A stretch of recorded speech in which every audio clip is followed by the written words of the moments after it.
So, the answer to this question, that is to say, what is wisdom, in all actuality does not have a simple answer. Go to 3 or 4 different sources and you will generally get 3 different answers. For example, the dictionary definition of wisdom is accumulated philosophical or scientific learning, ability to discern inner qualities and relationships, good sense, generally accepted belief, a wise attitude, belief, or course of action, or even the teachings of the ancient wise men.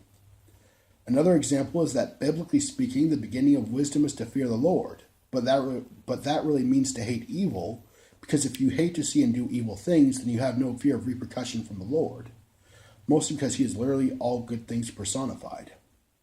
Even another source describes wisdom as a character's willpower, common sense, awareness, and intuition combined in a sort of sentience score.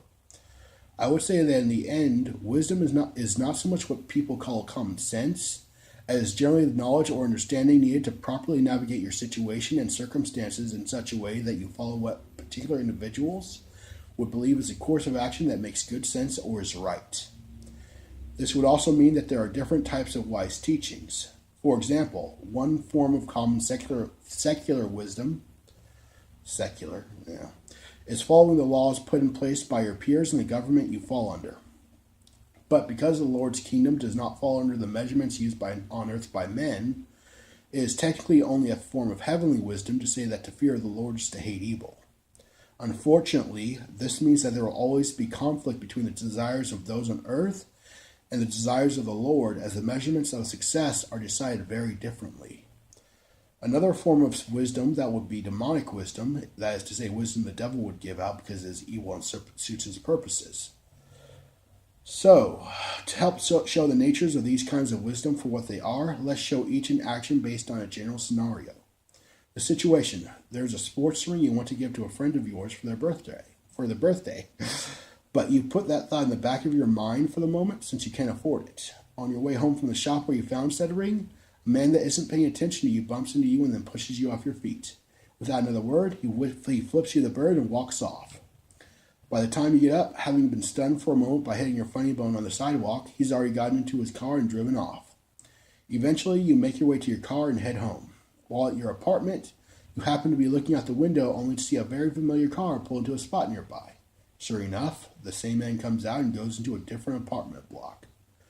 The next morning, as you're stepping outside to exercise a bit earlier than normal, you notice that the man's car started rolling off down the small slope with no driver or even a running engine.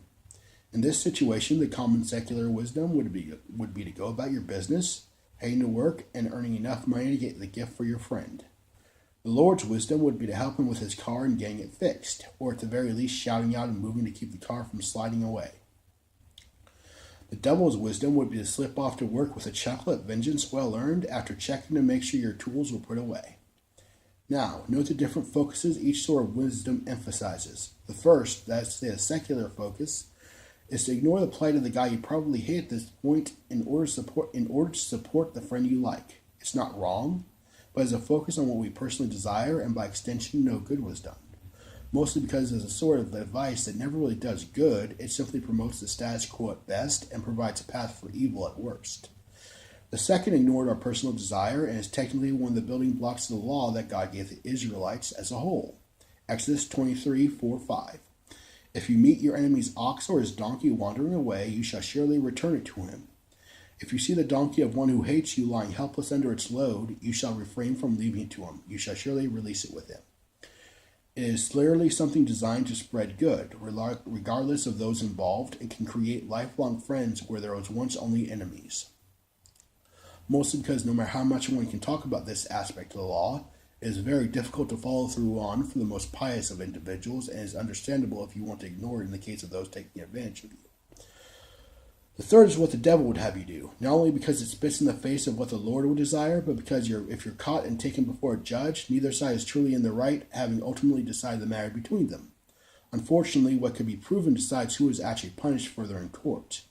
Chances are the devil would try to bring you before the judge, had you done the deed, or even if you hadn't, in order to truly establish lasting bad blood between the two individuals. Anyways, that's all I thought to put together. Have a good day, everyone.